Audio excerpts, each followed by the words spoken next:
Hey folks, welcome to the Adventure Metrics Podcast. I'm Matt Horwitz. I'm Scott Brills. And welcome. I'm Orfanos. Oh, I guess you'll introduce me, right? I just jump in. It's okay. I should have said something. First, man, head first. We have Eden Orfanos on the show. Eden has been a top model in Europe, a producer for Playboy. She's a professional Hollywood makeup artist and a world traveler. She's done amazing humanitarian work in Uganda and Rwanda, helping disadvantaged children in difficult situations. Eden, you've traveled extensively through Indonesia, Southeast Asia, Africa, Papua New Guinea, Australia, and you even camped for 3 months throughout Mexico. You're now living in London, and you're off to Sicily tomorrow to hike a volcano. Welcome to the show. Welcome. So what are you doing in London, and what made you go and decide to go off to Sicily to hike a volcano?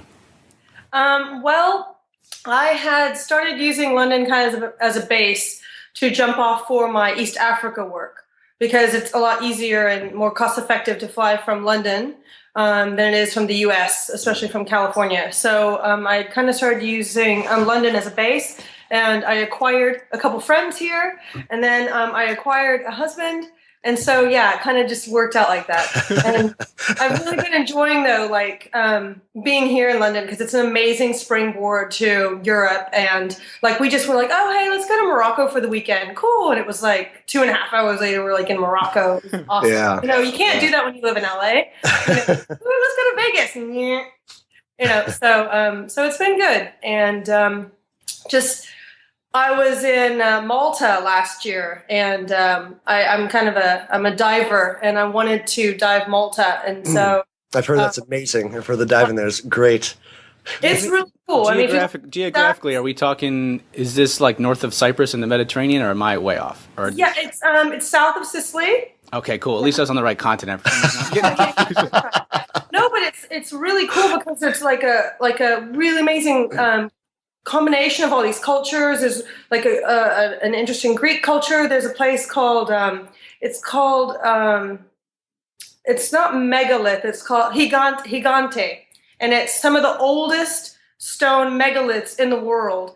And they've been dated back to the same age as when they discovered the wheel. And they're something like 10 meters tall. So no one knows how the hell they got them at the top of these hills. And they were like ceremonious, obviously, kind of structures, but really freaking sick. I mean, it's like these 10-meter giant blocks, like 10 meters by like 4 meters. Crazy big, tall. So and you've adopted well to the metric system. It's a wonder I can do any math at all, really. Yeah, no, it's good. Traveling teaches you all kinds of things, especially learning different. I saw a map. There was some post. Did you see that viral blog post that went around? It was like 40 maps that'll change the way you look at the world or something. Yeah. And one of the maps was like all the countries in the world that use the metric system, and it was like everything except the U.S. and like one other random country. I think there's two. There's like what is it? U.S., Burma, and like small African nation, something like that. Yeah. Wait, we have to do our traditional. We have to do our cheers. My favorite part of the show. We have to do our digital cheers. Cheers, everybody. Cheers. Welcome. And Eden, share with us what your drink of choice is for today. Today I am drinking tea. It's like a chai tea that I got in Kenya. Cool. Scott, what do you have? White Ayurvedic chai from Tivana.com, and I put some MCT oil in there for a little kick in the morning. Eden, tea oil. MCT oil. It's like the good stuff out of coconut oil. It's like, is that a growth hormone or? No, not that. No, it's actually like it's condensed coconut oil. It's all natural oil. It gives you kind of a it's like caffeine, but it doesn't have any downer. It's just the pure oil. And so it kind of gives you not a buzz, but gives you some energy in the morning without any kind of downsides later on. Okay, cool. Glad I can't see you face down. Oh yeah, right. Yes, it's got. I put it in my brand new double-walled Ozeri glass. Oh yeah, those are dope. Very, very cool. You're all fancy today, man. Yeah, I am very fancy. I admit it. I was actually I was on a road trip through California just a couple months ago, and one of the guys that I was staying with had some of these. I was like, wow, that's amazing. I'd love to get one of those. And he's like, yeah, just watch out, because do not like set it down too hard. Do not like put it in the dishwasher, because it'll shatter. And sure enough, I already have like a little crack down here. Like, damn it. I got unfriended from my friend in New York because she had those. I say had. Oh no. You got unfriended in like, which way? These are great for wine, right? What's the name of the glass again, Scott, and what does it do? So it's double walled. You can kind of see it. Yeah. If you look at it like that. And so it keeps cold things cold and hot things hot. And so I can, generally if you have a mug and you got tea in it, you have to hold it by the handhold. With this, you can just kind of hold it however you want to, and you don't really feel the heat. Interesting. Yeah, I had some coffee this morning, but I wasn't going to have another cup before this. Sometimes, depending on where I am, I either put a little bit of coconut oil, or if I have MCT oil, and I put grass-fed butter in there and a little bit of dark chocolate, and they blend it up with the coffee. It's like this. So the MCT oil and the coconut oil, it's like a mini little. I wouldn't call it it's not a fad. It could turn into one, but it's like a little, I don't know, like a little subculture pop thing. It's a fad amongst certain people. Yeah, it's a fad amongst like productivity-ish, hacker-ish kind of people. It's obviously not here. The Queen doesn't know about it. They're real slow here in London. Yeah. They eat it. I'll have to get them to start ingesting it, to put it in the water. People aren't very motivated here. I can see people dropping a half stick of butter into their Earl Grey in the morning. Yeah. But now I just have some herbal licorice tea for the respiratory system. I don't know. I just grabbed it randomly out of the cabinet downstairs. But good. Yeah. So, Eden, you are off to Sicily tomorrow? Yeah. We're going to climb a volcano. So my point was I was in Malta, and they were offering ferry rides over to Sicily to see the volcano. I'm like, oh, yeah. And I started reading about, these islands in Sicily. There's 7 tiny little islands. One is called Vulcan and Stromboli, and it's the second largest volcano in all of Europe. So, and it's alive. It like goes off every day, which is awesome. And this is are you guys hiking to the summit, or is this sort of a scenic? Yeah. We're going to hike to the summit. Yeah. What's the altitude, or how big is the climb? Oh God. It's like, they said it's about a 6-hour journey. Okay. It's not as big as Mount Etna. It's smaller than Mount Etna. Where's Mount Etna? Is that in Italy as well? Mount Etna is actually in Sicily. It's on the mainland of Sicily. It's I don't know if you know much about Sicily, but it's on the southeast. My grandfather's Sicilian. Oh, cool. Good you should know this stuff then, Matt. Come on. What are you doing? I don't know. I'm 25%. I'm 25% Sicilian. 25. That means I'm going to break your face in two. That's the only thing I know. And where's the toilet? And the Pope thinks you're a whore. I love that. Fine. That's all you need. I love that. Yeah. I think hiking. I've done some hiking on volcanoes as well. And anytime you're just like, yeah, I'm going hiking. Where are you going? On a volcano. It just makes the hiking sound twice as cool. Oh yeah, totally. Where did you go? I hiked a volcano in Ecuador and one in Nicaragua. Okay. Yeah. They're both live? Jeez, I don't even remember. I think the one in Ecuador, I didn't reach the summit. It was like a casual 3-hour thing. I got altitude sickness on it, which sucked really bad. So the volcano Chimborazo in Ecuador is I believe it's not the tallest volcano in Ecuador, but because the base of the volcano is so high in elevation that the summit of Chimborazo is the closest point to the sun in the world. So, is it really? Yeah. And I was happy because then I think last year I went to the Dead Sea, which is the lowest point on Earth. So I've been to the lowest and the highest point. And I was like, hell yeah, that sounds cool. But yeah, when we were walking before we even began any climb whatsoever, my resting heart rate was like 90 beats per minute, just doing nothing. And we were walking and my heart rate was like 120. And now I know, now I'll recognize what that is. And I was with a girl who had already lived there for some time, and my buddy was like this, I don't know, I think of him as he's like a triathlete swimmer. He's all, I don't know, respiratory, lung capacity, insane. So they were just like off and running, and like 3 hours later, I got some pretty hardcore altitude sickness. It was a long story, but anyway, it always makes for a good story afterwards. So yeah. Scott, did you do like Kilimanjaro or any of that in your Africa travels? Mount Kenya? Yeah, I've hiked volcanoes, but unfortunately only extinct volcanoes. So I've done Fuji, I've done Kilimanjaro. I was going to do a live one in on the French island of Réunion, but unfortunately didn't have a car. Didn't realize you needed a car to get there, and so wasn't able to do that. But someday I'll hike up a live volcano, I'm sure. I'm all about the happy ending. I gotta, I want the magma. If I'm gonna truck up there, I want the magma. Right. Yeah, I don't want to get up there. Give me the magma. Yeah, I think anything you do is amplified if there's a risk of death involved. Yeah, right? People are like, why do you want to swim with sharks? I'm like, because if I live, I can tell about it. Yeah, those always make the best stories. You don't want to just be like, oh, I swam in the ocean. People are like, oh, okay, well, why are you telling me about this? Eden, take us back a little bit. What was a catalyst, or what got you interested in exploration, travel, growth, things of that sort? And I know that you said you learned a lot back in your modeling days, or was it before then? Yeah. Why are you so awesome? Pardon? Why are you so awesome nowadays? Oh, no. I think there are a lot of factors involved. My biological mother is handicapped. So there was going anywhere. And I was a really hyperactive child. I know it's probably really hard for you guys to imagine that, but I was really hyper. And I had literally probably as big as your room there, Matt, was as big as the area I had to play in, which was concrete. And a very small subdivision in Texas. We did not have much wealth at all.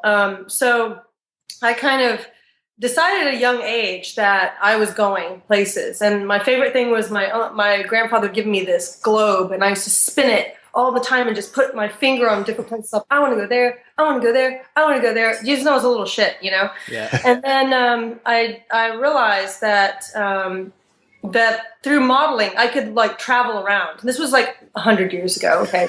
Way long ago. I could be Cindy Crawford's grandmother. Okay. So I ended up from Texas going to New York when I was 16, 17, stayed there for a little while. I'm like, okay, that's cool. Next. And then so you moved there when you were 17. Oh, cool.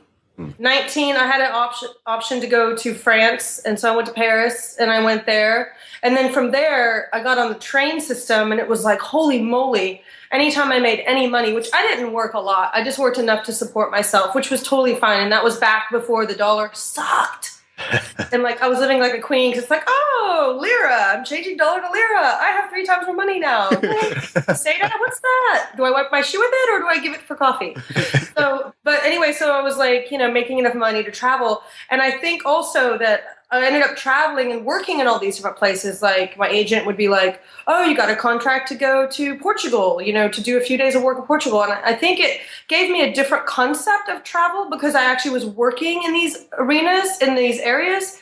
And I actually, after that, couldn't just travel to travel. I had to do something the local people, or I had to rub shoulders with day-to-day people, which gave me a totally different, I would have to sit on the metro and wait, and I would have to go to the post office and wait, and I would have to do, go to change money and wait, and go to the grocery store and stand in line with everybody else and pay my rent and freak out when the heater wasn't working or the water stopped. So I think at a young age, I kind of got this different concept of travel. Yeah. That I was actually with people and I was working. So then after that, I ended up just going, someone's like, oh, my friend just came back from Japan and she made a lot of money. And I was like, cool, I'm going. They're Here's where the story gets crazy. I don't know, I'll figure it out. And within 2 days, I had an agent, and I just took off. And I wasn't very smart back then. Not saying that I'm smart now, but I was a little less smarter. Yeah. And so I was reading in this little guidebook, because there weren't guidebooks 20,000 years ago, when I was, first starting. And it just was oh, this place sounds cool. I didn't realize I'd got to Japan.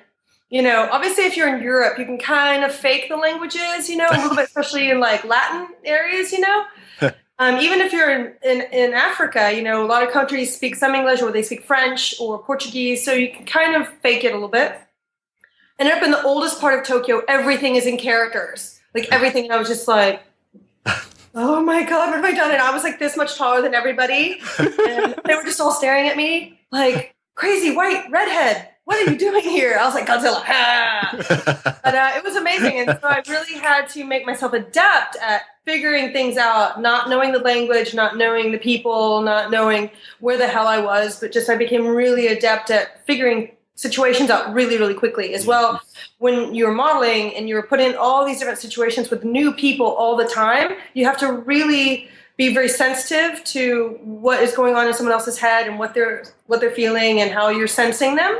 So I think that helped also when I do travel to foreign countries that are a bit kind of challenging, like, you know, Western Africa or Papua New Guinea, or just to be safe, you know, how you have to present yourself and behave, especially as a woman, to survive in these areas. And knock on wood, you know, in all the times I've traveled by myself to a lot of these countries, I haven't had little or no problems, you know, because I kind of shape shift into this other person, this other like identity, to protect myself and just to kind of go on my way, you know, and to get things done. So like, I take on this other persona almost, you know, or like dumb down my voice. I dress like a man. I walk like a man.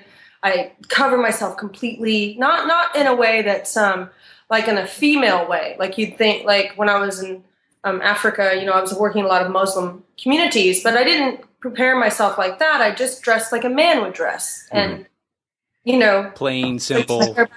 Yeah. No cleavage, stuff like that. I mean, you must know, Scott, because you traveled all through. I mean, you were in Khartoum, obviously. Did you go all the way to Egypt? Yeah, I was stuck there for about 5 weeks. That's it? That's fast. That's cool. No. Just in Egypt. I was stuck in Egypt for 5 weeks. I thought, oh my God, how did you get from South Africa to Egypt in 5 weeks? Wow. No. Camel, man. I experienced all the different, you know, the changing cultures going from one country to another, and, you know, the different ways of doing things and dress and social mores and things like that. You know, where people would be like, so how was Africa? And it's like, you know, well, it depends on what country, because it's like saying, oh, how was America? And are you talking about the US? Are you talking about Argentina? Are you talking about like Belize? You know, it's the same kind of question. But yeah, I get what you're saying about that. Did you have to change did you dress differently, Scott, in any of the countries that you went throughout, or did you kind of just? It's a lot easier as a guy.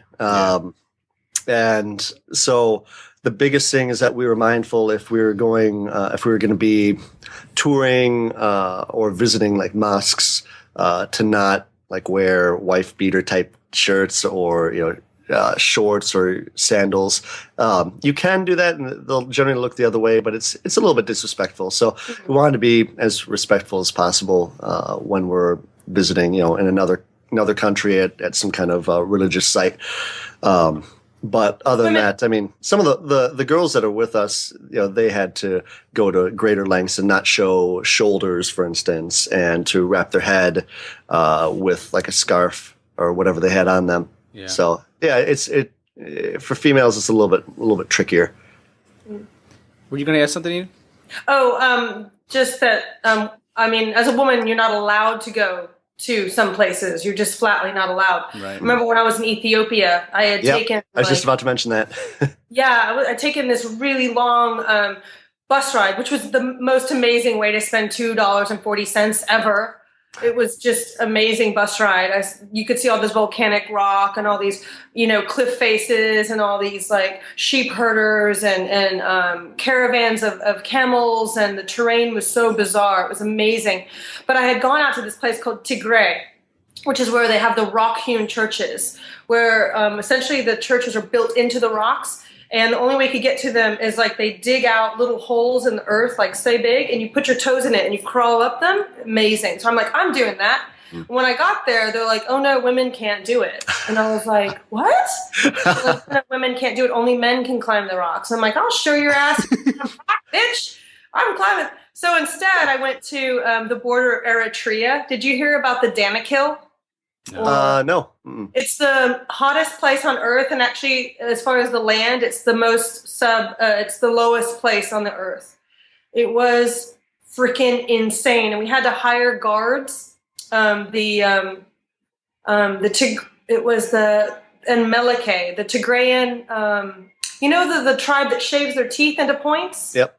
Do you know? We had to hire some of them to get there because the Eritrean army was there in the mountains. So we had to hire them, and they had machine guns and everything. And then we went, and it's where the salt beds are on the border of Eritrea and Ethiopia, which is why they're pissed, because Ethiopia got all the salt mines, but Ethiopia has all the salt mines, but Eritrea has the ocean. So it's kind of like, they don't work together anymore because they would harvest the salt and then ship it and sell it. Yeah. So now they can't sell it. So they have to go all the way back via camel with these huge blocks of salt that they mine out of the ground. It's unbelievable. But anyway, it was like the reverse of a volcano. It was so low and depressed, and it was sulfur spewing out of the earth. It was crazy.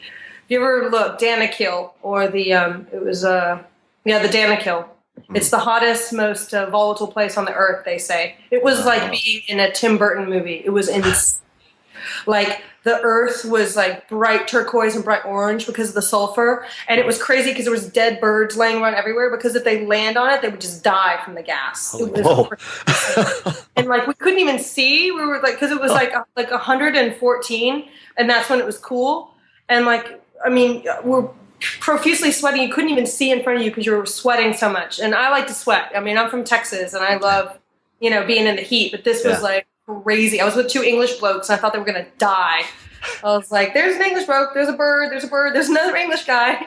Wow. But so anyway, that was, I don't know how I deviated into like. It's cool. We just want to go tangent to tangent to tangent. Yeah, we visited a few places also that, like there would be a church, and then there'd be like, oh well, this is the room that only men can enter. It's like an antechamber of the church, and we go in there and take pictures. We're like, it wasn't all that big. Yeah, the girls would have to stay outside. Was that the one that you had to go to that was on the little island with the sacred scrolls, like the oldest scrolls? This is actually one of the ones in I believe it was Lalibela. Oh, was it Lalibela? Yeah. Okay. Okay. Is it still in Ethiopia you're talking? Yeah, Ethiopia. Cool. Yeah, but anyway. I always thought it was pronounced Eritrea, but hearing you say it, it's how did you say it? How's it? Eritrea. Eritrea. Okay, I had my pronunciation or emphasis on the wrong syllable. You have to put the right emphasis on the right syllable. Thank you. Yeah, I had Eritrean food once in Washington D.C. I remember that, a big plate, like a huge plate, like 4 foot in diameter, with a big thin bread, and then everyone just with all the different, you're just eating with your hands, and it's pretty much Ethiopian food. Damn. No, I loved it. Say again? It's called injera. Injera. Yeah, my friend calls it carpet lining. My friends call it dish rags. Yeah, it tasted pretty good. I love me some dish rag. Yeah, I think it's interesting too, because I think a lot of people who are especially females who are interested in traveling, like the baseline common excuse is like, oh, you have kids, you have family. Oh, I'm a woman, I can't do that. It seems like you've definitely like shattered that mold. Do you run across? More than that, when I'm traveling, or people like run across me, they're like, oh, you're not married? And I'm like, no. Oh, you kids? I'm like, no. And they're like, husband dead? I'm like, no. Children dead? No, just never did. They're like, oh, I'm sorry. And I'm like, it's okay. I have a vagina that works, really, kind of. But just, I don't know. I just, I felt like, and as a woman, you're right. There's a lot of people that make excuses, but I know some women that just like, bring their kid with them. They just, strap them on their shoulder, just like the local women do. Doesn't stop the local women from climbing up the hill to like carry a huge jerry can of water on their head, back down the hill, carrying the donkey as well with the firewood on the back. This is what local women do. So why can't they do it? Yeah, it's not comfortable. And all these people, and I don't know, I'm sure a lot of my friends or other women would be like, oh, that's atrocious. It's like we are in such a homogenized community that it really does not help your body, I don't think, to be so homogenized, because you don't have your own immune system.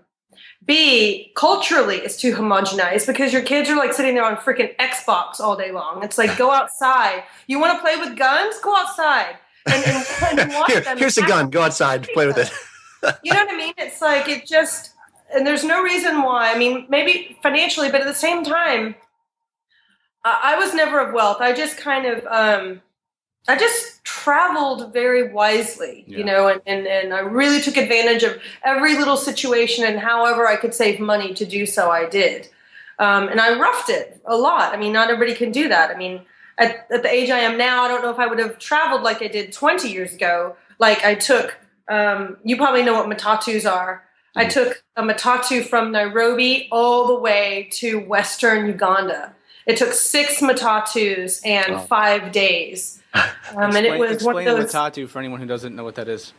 It's a matatu is, for lack of a better description, a minivan with a sliding side door without the sliding thing. And there's rows and rows of seats. I would say there are 4 rows of seats in the back, right?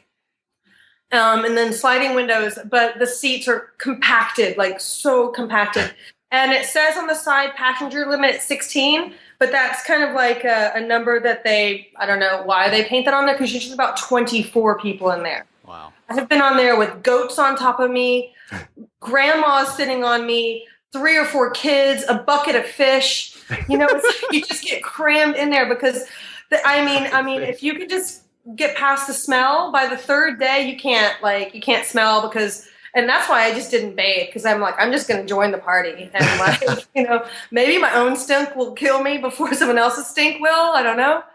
But that was, it's really challenging. But it's part of the adventure. I met some amazing people in doing so. Like I have friends all over, when you travel like the people do, that's when you meet people. I don't want to, this sounds really, I don't know if this sounds really bad or not, but I had another friend that I was traveling with, female, and she was all about the hostels and all about hanging out with other travelers. And I'm like, I didn't freaking come here to hang out with white people. Okay. Yeah. I am not here to hang out with some, guy from New Zealand. No offense. I'm not saying New Zealand or anywhere, I know. I hate those Kiwis. No, but anytime I can get closer to the local culture, I prefer to do so. Sometimes is it the safest thing? Well, I don't know. I think driving a car every day to work sometimes isn't that safe. It depends on, you have to put things into perspective and see what you want to do. Yeah, but Matt, we live in a society where it's like, I lived in LA, and if I went down the street to the taco shop at the wrong time, I could just get hit by a stray bullet. Yeah. So, you know what I mean? In New York, I could just accidentally fall in front of the bus and it's my time, So I figure my time is my time. I do push the boundaries. I don't do something completely stupid, but why worry about, if I do this, I'm going to die, Otherwise, I'd never do anything. I wouldn't go, hey, let's go swim with tiger sharks. That sounds awesome. If it's your time, it's your time. And I don't think that, being too extra cautious is going to keep you from dying at an age that kind of destined to die at. I don't know. Maybe that's a little hippy skippy or a little kind of woohoo out there. It will give you a nice, boring life, though. Yeah, no, I mean, why? I don't know. And these days, I don't know, I'm trailing off, but because we had talked about the humanitarian thing and we'll kind of come back to that. We can trail off. Yeah.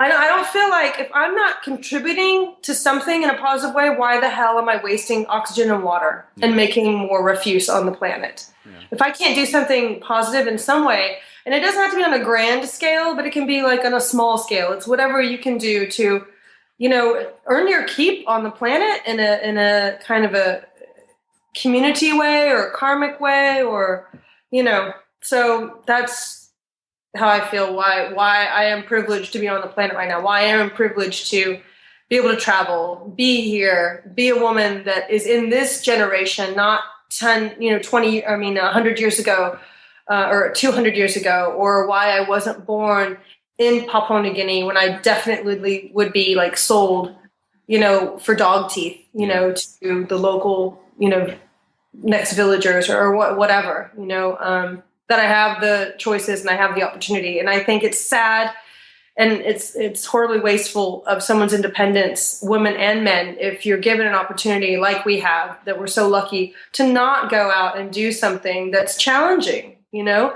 not be so grateful that you have the mobility, physically have the mobility. Secondly, that you have the opportunity as citizens, anyone who's watching, on Skype or has a Twitter account or a Facebook account, if you're online, then you can freaking get out and do something. Yeah. Because if you have, capacity to sit in front of a computer, you're not doing that horrible. You have the access to internet, electricity, and, a society that can, you can catapult into something else. So I think it's horribly wasteful not to engage in it. Yeah. And I think an important part that you said is that I think people who try to go after a grand thing before they've done anything really don't do anything. And I think it's those that actually make an impact on a individual or a small community basis. That's how things grow organically. And I think that's important. It's like you're getting immediate context with something, not sitting in your room thinking, oh, how can I change the world? Right? It's anyone that does always starts with they have a local foundation down in their community with 5 people, and then it grows from there. And I think that that's how things happen. That's how things grow. I heard something else recently about, I don't know, it was a talk, some Indian guru guy talking about fears and things of that sort. And he said something about one of the, not even the balance, but more or less the challenge that we find ourselves in between as human beings is we're avoiding our death. We're pretending that is not an inevitable phase of our existence.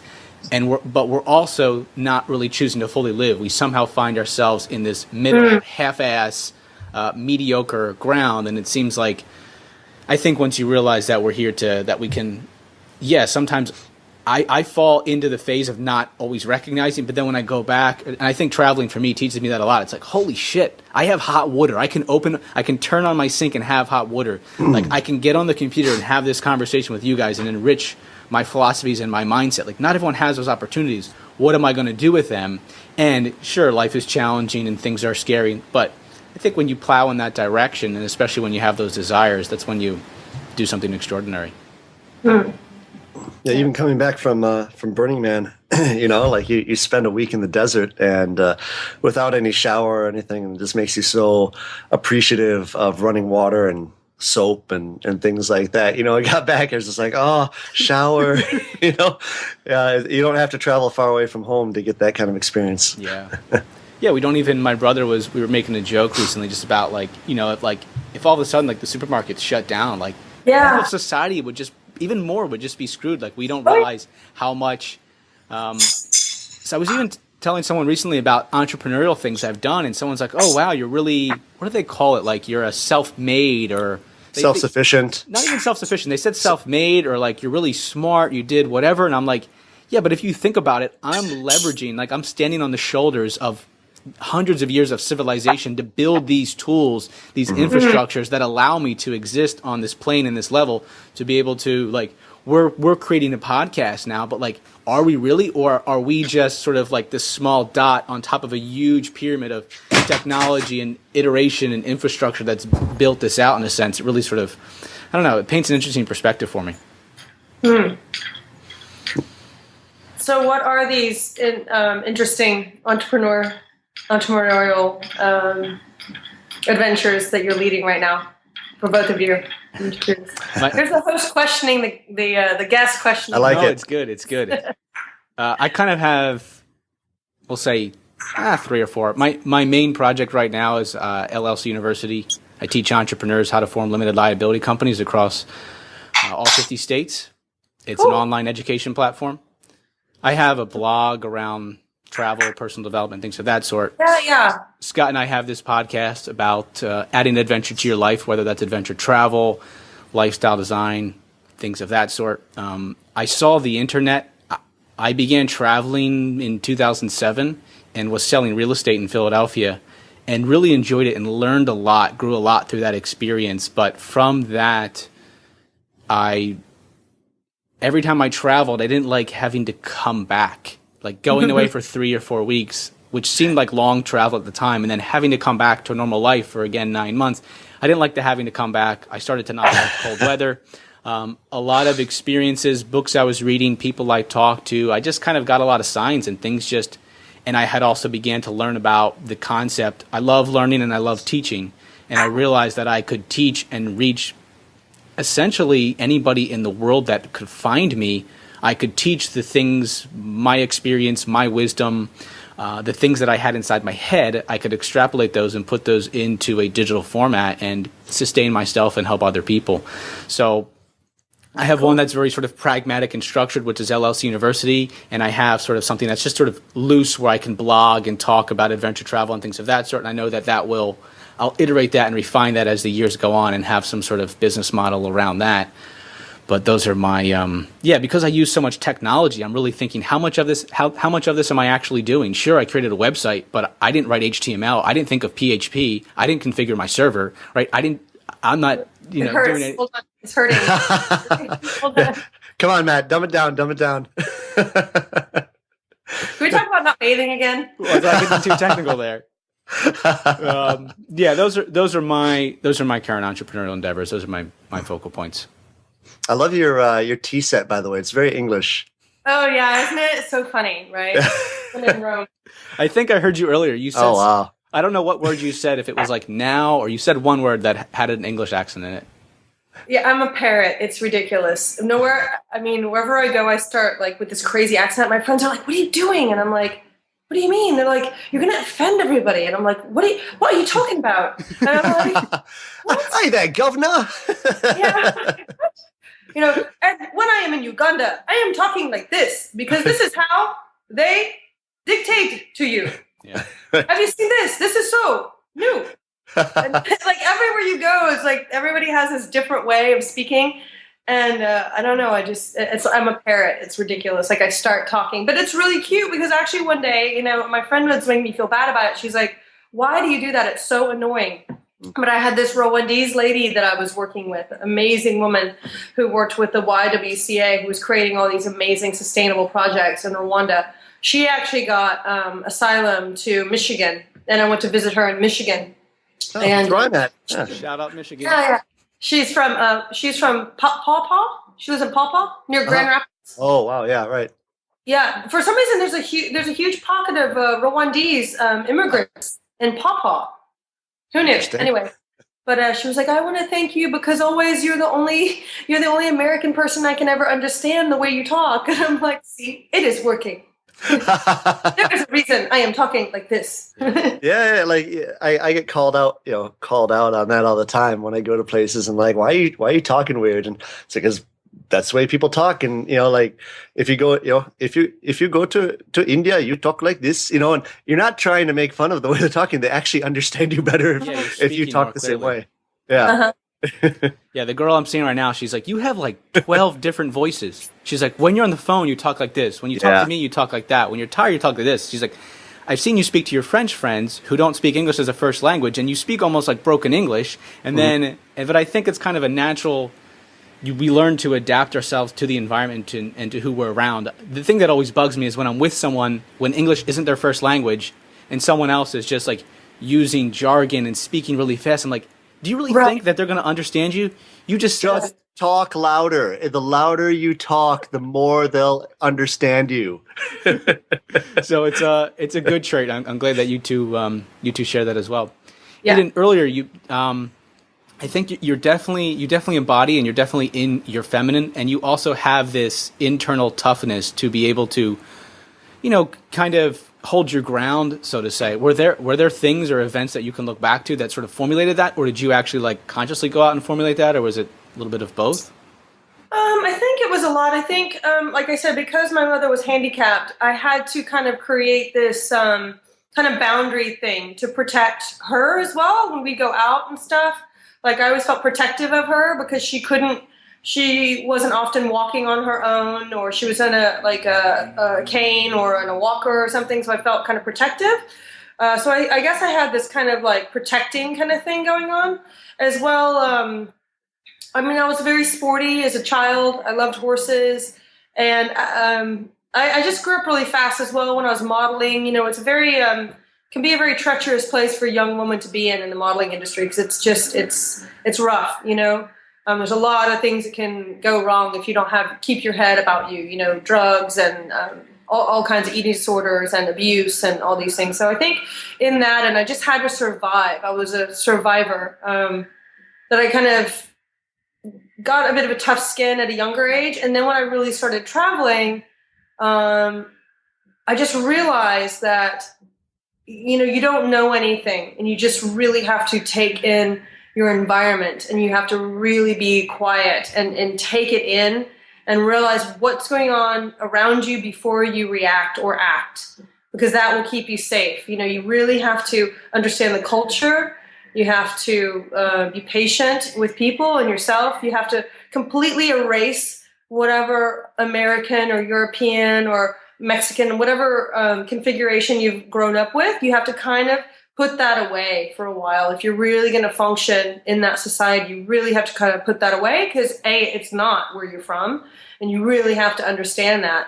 And that's why, as tourists, you know, I mean, we get a bad rap because people just go and expect shit to be like it is, you know, around the corner. You're like, you know, then stay there. Then stay there and eat at McDonald's, you know, stay in whatever small podunk town you're in, you know, try to go with an open mind. I'm not saying no one should, you have to completely disengage from your own personality or identity, but, you know, just open and be open to experiencing other cultures in a way that the other people are, you know, giving to you as well. You know, I mean, because people do give you beautiful treasures when you're on the road, you know, small things, you know, just smiles and a cup of tea or directions or anything, you know. It's really amazing if you just kind of, you know, settle your own ego and you're open to other things, that a lot of things can come to you. And I mean, like I said, I know that, I don't know how this sounds, but I know I have guardian angels, because I have put myself in situations that were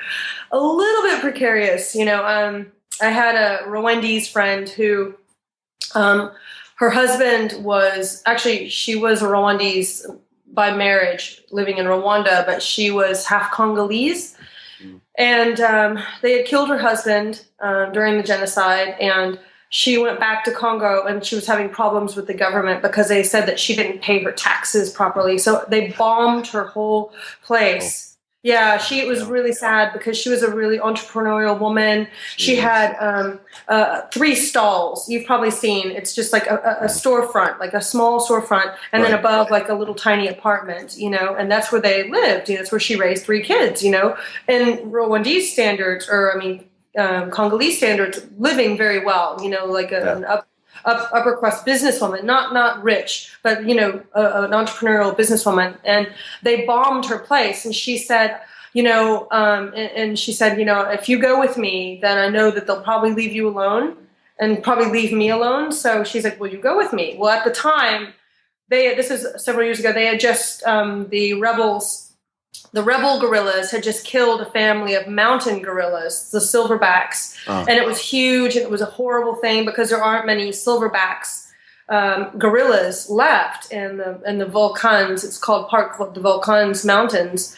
And it creates a lot of draw for tourists to go visit the gorillas, which was one of the most amazing experiences of my life. But anyway, so they had killed this family of gorillas, and it was a huge thing. So they weren't letting anyone through that wasn't a resident, like a Congolese resident. So I had to I snuck in.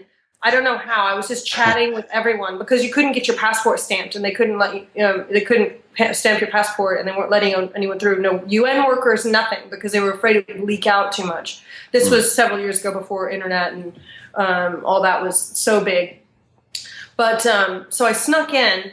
Just, I don't know how. I was like speaking broken French to this person, speaking some Swahili to this person, and my friend was like milling around talking to everybody, and somehow I slipped through. But getting out was the problem. And she arranged for me to go back through this export company that was selling woven baskets and woven carpets, rugs. So I had to lay under 2 carpets and under all these baskets and in a matatu type thing, dusty and nasty. And I had to lay underneath it, and they drove me across the border back to Rwanda. Wow. And I'll never forget, I emailed when I got back to Rwanda, and my treat was to stay at a place that had like electricity and internet.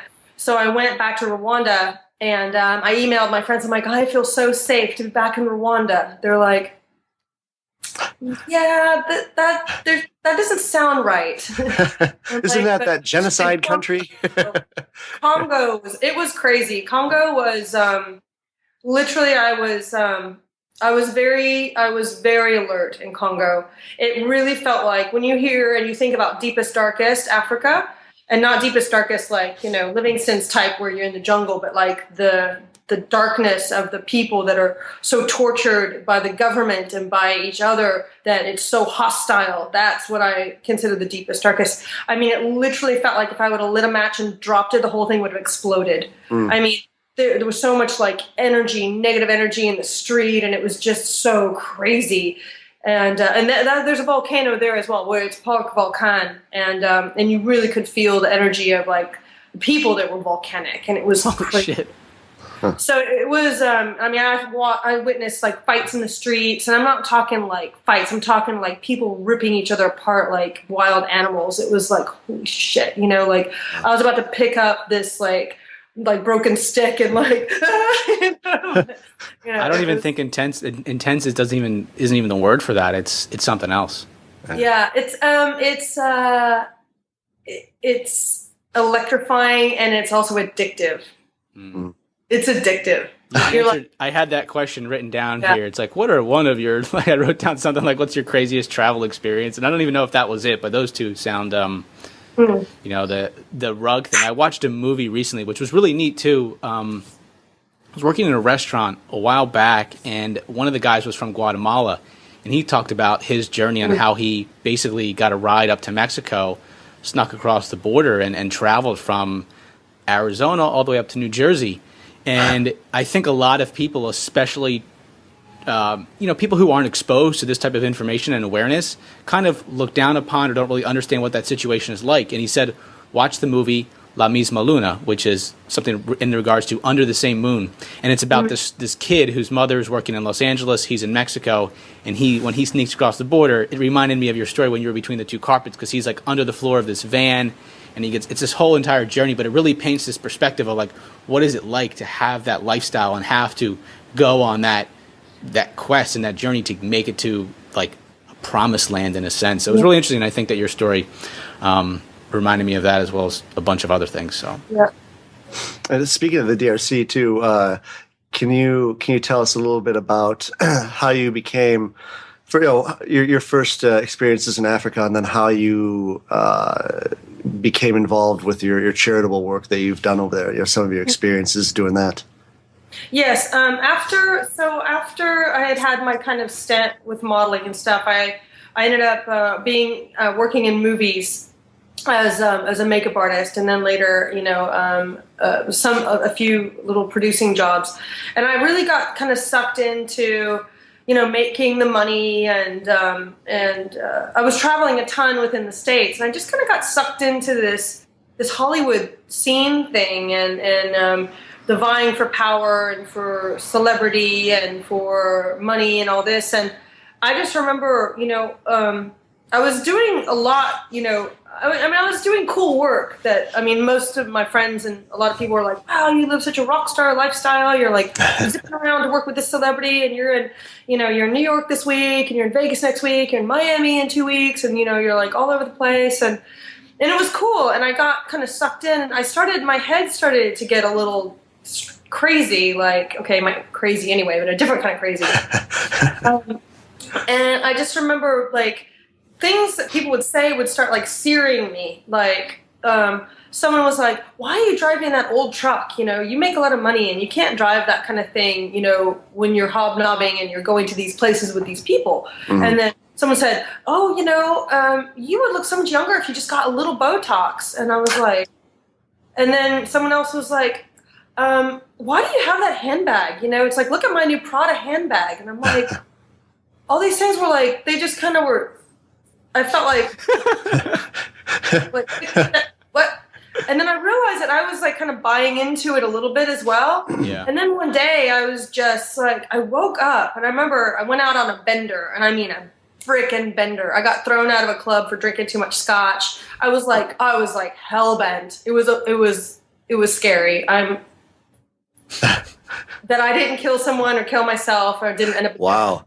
But yeah, I don't even remember how I got home. My car was parked in the middle of the street, and this is in LA. In the middle of the street, I had one boot on. Like my leather skirt was halfway up my face.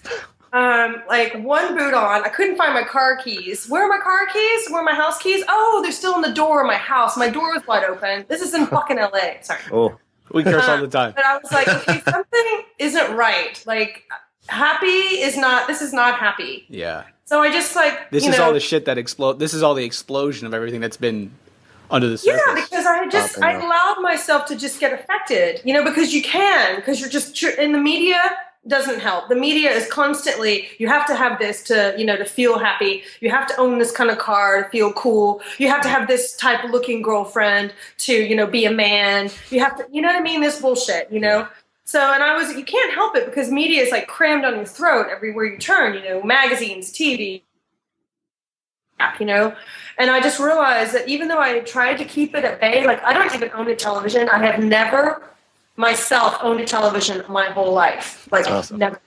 Nor a microwave. Nor have I eaten McDonald's. Okay, I lied. I had a friend. We're changing your intro. Eating Orfanos. Never owned a TV. Never eaten that. Never eaten McDonald's. We're gonna change your intro in our notes on the show.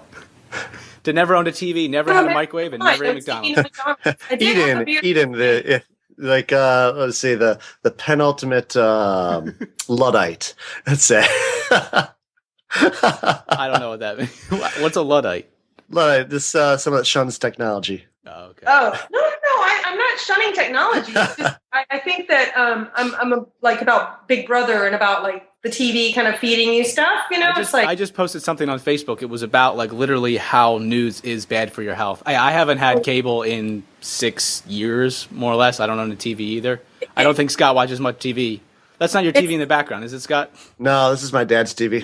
He doesn't watch it. No. I'm not I'll watch TV every once in a while. No, bash it all you want because I believe the same things you're about to say. So.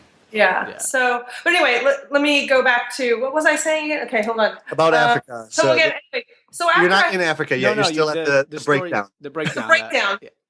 I just realized, I just called all my clients and I just took 2 weeks off. And on my computer, I researched just a bunch of different stuff, just anything that was interesting me. I just started researching it. And I thought, when I was a little girl, what did I want to be? I didn't want to be this, it's cool and all that, I'm making amazing money and I'm traveling and I'm working with celebrities and that's all cool and all, but what did you want to be when you were a little girl? Like, what did you want to be? And I remember I either wanted to be a surgeon or I wanted to be Jacques Cousteau or Jane Goodall. Huh. And where I Who's was, Jane Goodall? Jane Goodall is the one who does the APE study. She owns a bunch of different organizations, founded Roots and Shoots. She did the comparison of human behavior in war and primates. Interesting. If you Google her, she worked with the silverback gorillas a lot in Congo. There was a movie about her? There was a movie about her. Yep. Yeah. Into the Mist, or what is it? Gorillas in the Mist, something like that, right? Gorillas in the Mist was actually Diane Fossey. Right. I'm thinking of and Jane Goodall right, did for she's the chimps, yeah. But she's still alive. I mean, she's like one of my icons. Yeah, I saw her speak in Birmingham a few years ago. Oh wow, yeah. Cool. She does a lot of speaking, and actually, I read an amazing article like 100 years ago in Playboy magazine about her. Like she did an article in Playboy about warring behavior in humans and primates, the comparison. Anyway, so it is true then. You people do just read Playboy for the interesting articles. I did. So the point was that when I was a kid and I wanted to do these things, I'm like, where am I in that? Where am I in this desire that I had when I was a child that I wanted to do one of these things? And why did I want to do one of these things? I wanted to be a surgeon because I liked fixing things. I wanted to be Jacques Cousteau because I love discovering things. And I wanted to be Jane Goodall because she has to deal with sociology and also cultures and having people understand like primates and culture, but not just primates, understanding like local cultures and local peoples and protecting their tribal ways or their cultural ways and not let them get homogenized into society. So I thought, okay, I'm not anywhere near that. So whatever it takes for me to get to that, I'm going to start doing that. And I just started like volunteering at the women's center, like the homeless women's shelter. I started just doing whatever I could, small humanitarian things, charity things. And then like 4 months later, I ended up in Uganda working with an AIDS orphanage, and was a division of Habitat for Humanities. We were building homes for these AIDS orphans, and it changed my life. And I went from living this high life, LA, whatever, to being in the middle of nowhere with no running water, no electricity, in the middle of this village in eastern Uganda for 2 months, like sleeping on the floor and having goats and chickens run over me. And it was like the richest I had ever felt. And I was like, okay, I'm getting closer to it. I don't have to be that extreme all the time, but I felt more alive because I was dealing with the community. I was working with my hands. I was really alive. There was no bullshit around. There was no, there was no flash. There was no alcohol. There was no drugs. There was no fashion. There was no nightlife. There was just fucking being alive. And it was really a cool wake up call. And then I knew enough that I had to get myself to that because I would have ended up like God knows what. But anyway, so that's kind of how it started. And being in that circumstance and seeing the need and just seeing so much need there, I mean, it's overwhelming. But there was one little girl in particular that really stole my heart. She was not only an AIDS orphan, but she was deaf mute. And I was there in that village for like 3 weeks. So every day, like all the kids, we were this sounds kind of crazy, but in that area, they hadn't really seen white people very much because it's so, so, so remote. So we were like the new toy, it's like everybody was like, whoa. When we were driving down, you'd walk down and like old people would like run in their homes because they thought we were ghosts. Kids would run out of them and like run up to us and try to touch us and then run away because they were scared of our white skin. They were like pulling on my hair all the time and my hairy arms. And it was just hysterical. But so there was a lot of commotion around us, even though there wasn't anything to do there, in the village community, we were like the entertainment. So just some days, you'd be working, you'd be building this house, schlepping machanga, which is a Swahili word for mortar, and bricks and making bricks and all this stuff. And then we'd be visiting the AIDS orphanage, which was, really sad. And you'd just be freaking exhausted and out of your head. And you're kind of like, hey, kid, I don't speak Swahili, but back off because I'm tired. Right. But in this one little girl who was deaf mute, like always registered. She always knew where I was in my head and in my heart. Like she always knew, like sometimes she'd just come and sit beside me and wouldn't do anything. She wouldn't even move. And sometimes she'd like throw a ball at me or I would teach her to sew. But she always knew where the other kids like sometimes just didn't have a clue where they're like tugging on you and, wanting you to play with them. And you're like, dude, I just want to like wash my face with my baby wipe and chill out, But this one was like really sensitive, and she used to do math homework in the dirt and stuff to show me that even though she wasn't going to school, she knew how to do math. And so I was like really taken with her, and I just had this connection with her that she really was something special, and she never missed a beat.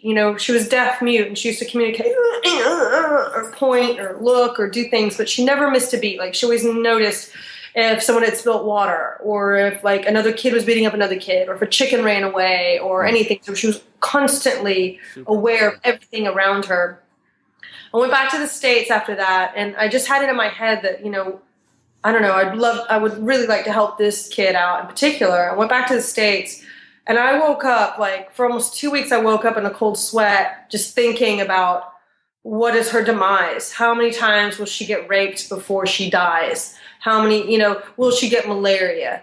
You know, how many times will she get beaten because she can't tell anyone because she's, you know, deaf mute? She has nowhere to go. Will she be sleeping with the livestock again? You know, so I couldn't bear all these nightmares I was having. And I thought, you know, you're freaking, meaning myself, you're freaking well off comparatively to most people on this planet. Do whatever the fuck it takes to get over there and make something happen for this kid. I don't care what it is, but you can freaking manage. You know what I mean? Like, just don't go out for 2 weekends and, you know, and you have enough money to buy a plane ticket over there. Don't go out for a month and you have money to donate to probably get her to school. So just fucking cut it out, get serious, go do something that's beyond you, you know? And that was that whole like beyond you kind of thing clicked in, you know, do something beyond you. So that's what I did. And 6 months later, I had raised enough money to not raise enough money, but I acquired enough money to buy a plane ticket.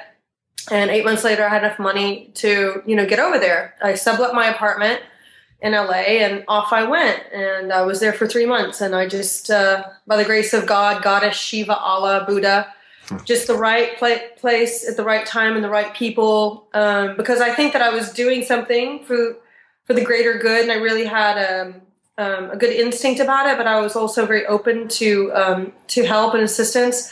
That I just it just happened. You know, I think that when you're doing the right thing for yourself, things manifest. I know that sounds kind of hippie skippy, whatever, but I think we get hippie skippy every now and then. Pardon? We get hippie skippy every now and then. Okay, but if you're in the right place at the right time and you're really doing something that you're supposed to be doing, the fucking universe is like, okay, you're working it. I'm going to help you out here. I'm down with that. I'm going to help you out. So I was just there and just created this little tiny school for these 4 little girls that were ranging from 5 years old to 8 years old, and just got them a safe place where they could learn sign language. They could have a community with themselves. We got them clothing. Well, that was actually next year, but just had a safe community for them where they felt part of something, you know, and they had each other to learn sign language. And it just started like that, you know, just that simply. And I mean, to tell you, that was with $200. $200 that started, you know.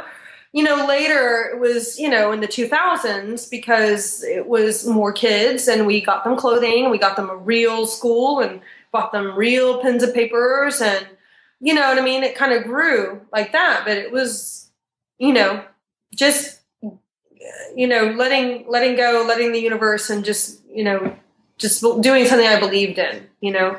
And I agree. I think the universe brings you the resources, the things you need to go through and grow through to, especially when you take bold action like that. It's definitely been the case in my life. Yeah.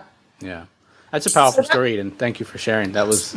Were you, when you expanded the school, was it still for the deaf mute children? Was there a big population there? It was a sign language school.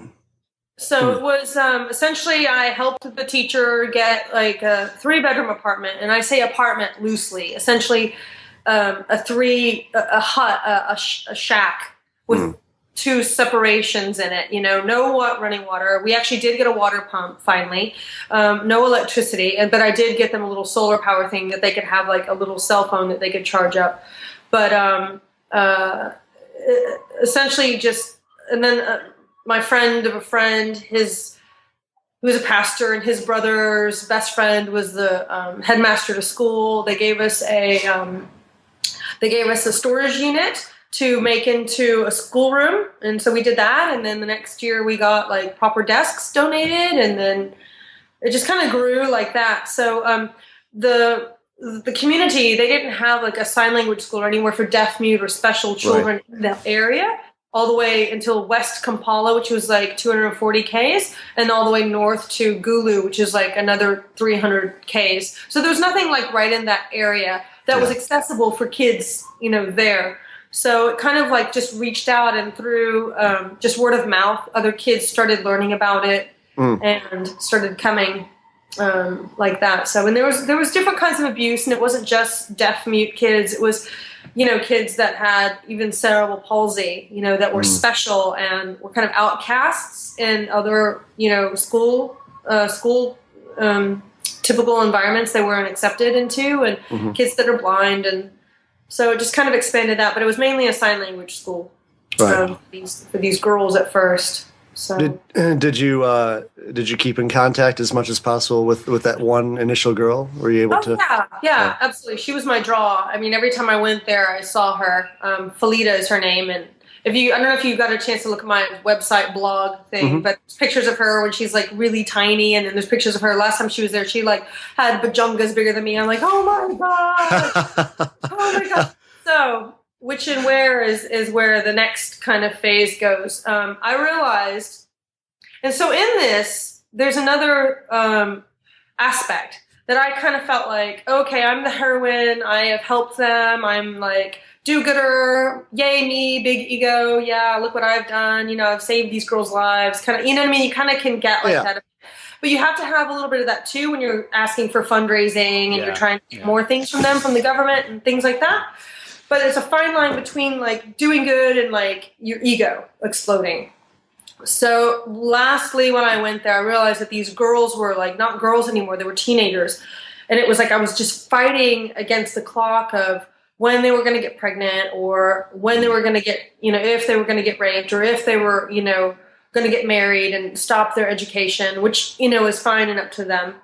But so I realized that the next step was I really needed to liaise with different organizations that already had sustainable projects going on, and it was just a little beyond me. And you know, and years ago I thought I'm going to do this and I'm going to do this and I'm going to, you know, create all these dynamic programs. But you know, I couldn't do it by myself, and I did try to start a like a proper organization, and it just, you live and you learn. I didn't have the right people on my in my ring. They actually weren't in my ring at all. They're in their own ring, and I was kind of their little puppet. I don't know why someone would, you know, want to.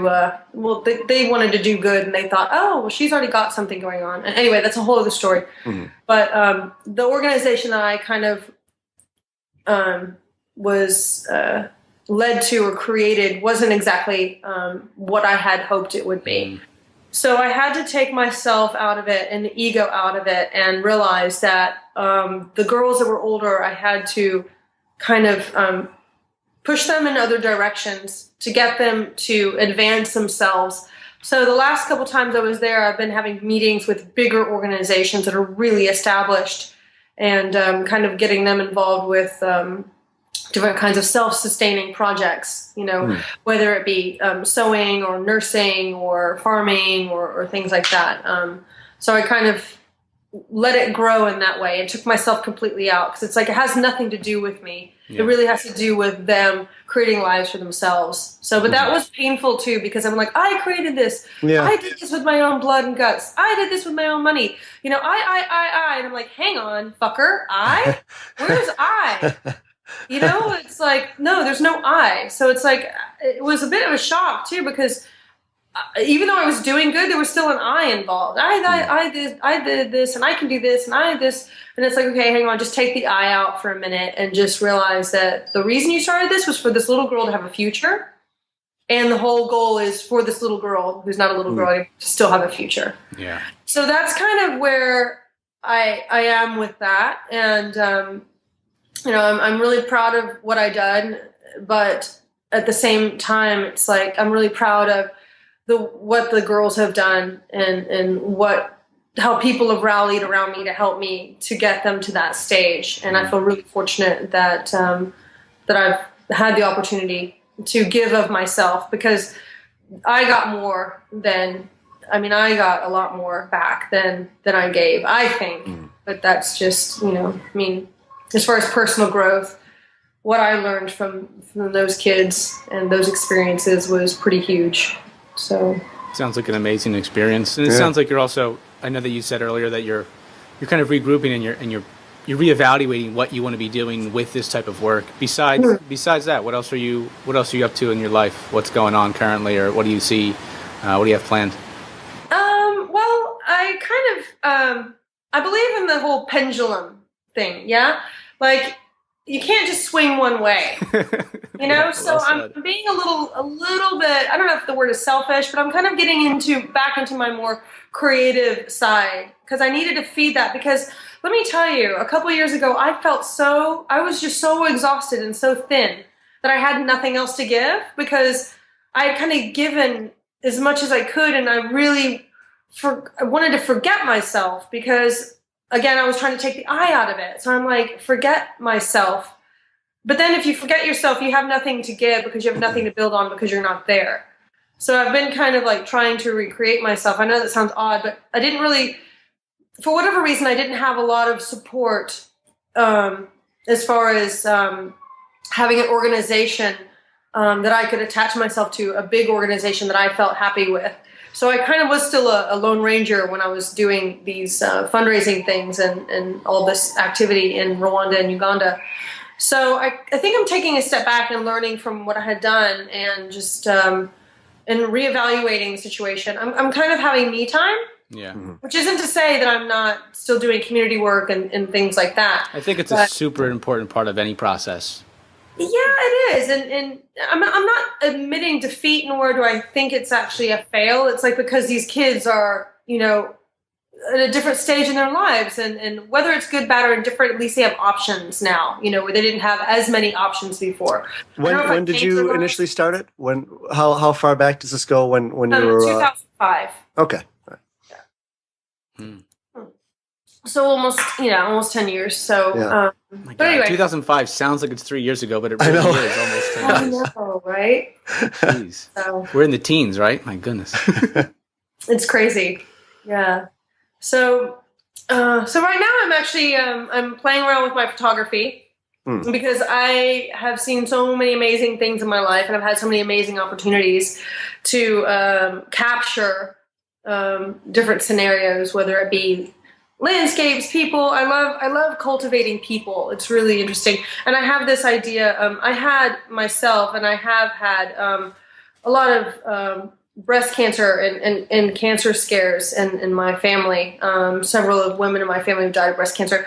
And so I'm going to be doing this project where I'm doing photography for women that are in some stage of cancer or any type of like near-death experience, like people that are kind of suffering in that, doing something to kind of ego build or to get themselves back to where they feel happy and they feel whole and human. And so in documenting this in photography and like making them kind of iconoclastic in a way through photography. Beautiful.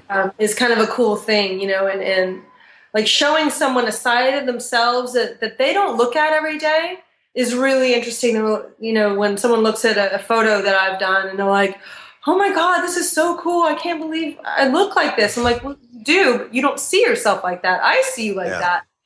Maybe someone else sees you like that, but you're pretty awesome, you know? And so it's pretty cool to kind of like help people on that level. It's really intimate. It's very, very intimate. Yeah. And it's really, it's fun and it's cool. It's creative and it helps people on a small scale. Like I remember I had just shot this one girl who had some really hellish things going on, and it just really boosted her ego. And now she's like got a big head. She's a bit of an egotist. Good job. Part of the process. Might be part of the process for her. Yeah, right. No, but it was really good because she really like saw herself differently, and she was really going through a process. So it's an interesting and intimate way to kind of, I don't know, boost someone's ego or let themselves see themselves in a different light or recognize their beauty, you know? And so that's kind of what I've been having fun with recently, which will lead to a bigger thing. But I have a couple concepts for kind of combining rough sleepers or homeless people and art, which is a concept that I've had for a long time, which I'm really excited about, as well as kind of a community building project with that has to do with art and creation and also the hospitality industry. Awesome. So yeah, sounds like you're up to some pretty cool stuff. Yeah. It's you know, you always have to evolve and recreate yourself, and you know, I don't know. I think that's kind of why I'm here. to kind of. And it's good. Like I like how you said, let the pendulum swing, because I realize that with myself, you just can't be full force, all gears and forward motion. There really is an ebb and flow to our own internal processes, and I think just to the way the world evolves in a sense. For sure. Looking at time here, we're probably going to close out in a bit. We typically close out with a nice little quote I have prepared. But before we do that, Scott, do you want to ask any final? Do you want to ask Eden anything else? I'm going to ask you what I get asked a lot. You've traveled a lot. What has been your favorite country? I don't think I've been there yet. Really? No. It's like having a different meal. It's like you're in the mood for something at a certain time, aren't you? Yeah. So it's like, I remember like that's a good analogy. I like that. You know what I mean? Like you're not always like pizza's amazing, but you're not always in the mood for pizza. Thai is amazing, but you're not always in the mood for it. It's where you are in your head and your body, and it's like whatever's going on with you, emotionally, sexually, spiritually, like whatever. So I don't know. I mean, one of my most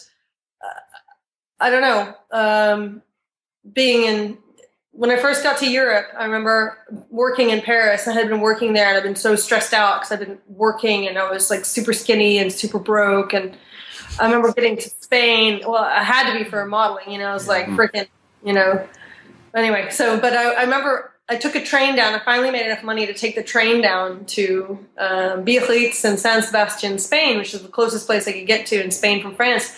I remember stepping off the train and like looking around me and the smells and the energy there and all that. It was like, wow, I've come home, And so I just felt like I was meant to be there at that time. And then I remember the first time I went to Uganda. It was a hellish, like crazy travel to get there. It was like 3 plane rides. I had to take a plane from LA to New York, and New York to Dubai. Spent 2 days in Dubai, which was crazy. And then so ostentatious and like so fake and really bizarro, but also really raw and beautiful at the same time. Well, it was back in the day, way back in the day. And then traveling to Kampala, and then from Kampala to Kigali, Nairobi to Kigali, Kampala, taking a 8-hour bus ride, and then taking an hour and a half matatu ride into the village. So it was like 28 hours of like solid travel. Mm-hmm. So tired. But then I got out of this matatu. I remember like rubbing my ear and then going like that, and the whole side of my shirt was red from the dirt. It was awesome. Oh yeah, right. So I couldn't even hear. I had so much red dirt in my ear. I was like, what? I was like, oh, cool. Stepped out of the matatu, the truck van, and just stepped on the ground, and it was like I went, shit, I'm alive. I was like, I'm alive, and it felt like this. I felt like the ground had sucked my feet into the ground, and that this giant snake had just come and wrapped itself around me and squeezed the piss out of me. And I was like, oh shit, this is going to be good. Wow. And yeah, so that's what drew me to Uganda, for the last 10 years, again and again, like this really raw, amazing experience. But it was really intense, and I didn't go there to holiday. Like people would go, oh, how did you like the whitewater rafting there? I'm like, never done it. They're like, oh, how'd you like the bungee jumping? I'm like, never done it. They're like, how was Merchant Falls? I'm like, haven't been there. They're like, what do you do there? I'm like, deal with deaf mute orphans. And they're like, can you go back twice a year? And I'm like, yeah. And I don't know. So that was cool. But you've been called there in a sense. Pardon? Yeah. It was totally different. But 2 of my favorite places on the planet are Zanzibar, which is amazing. Mm-hmm.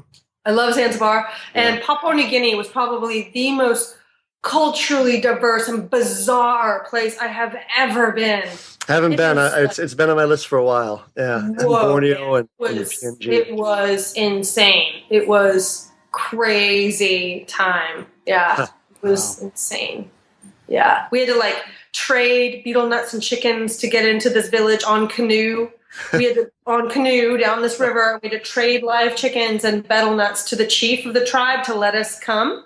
Wow. And then while we were there, this boy got his arm ripped off by a crocodile. And then 2 days later, this old man got eaten by a crocodile. Oh, yeah. It was. Wow.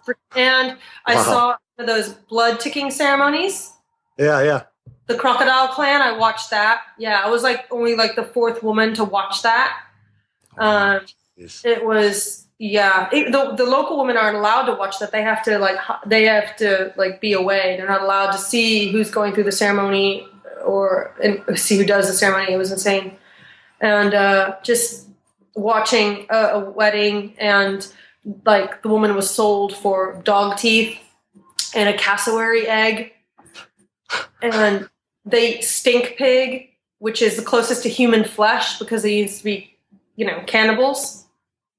So they eat this thing called stink pig, where they take a whole pig, they just take the hair off of it, bury it in the ground, wrap it in banana leaves, bury it.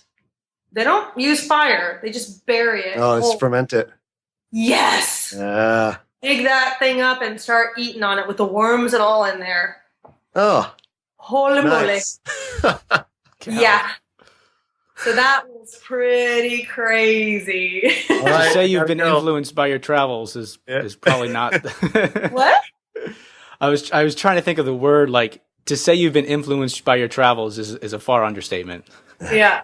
It's quite neat. Eden, it's been a total pleasure having you on. And I'm sure I feel like you've uncovered so much, and there's so much more that you could uncover. Before I close it out with a quote, I think if there's anyone out there who's either watching or listening to this at any point in time, if they're with us this far, is there some sort of, how could you wrap up or encapsulate, whether that's via like an action step or it's just inspiration or motivation? What's something you want to say to someone who's been listening to us thus far?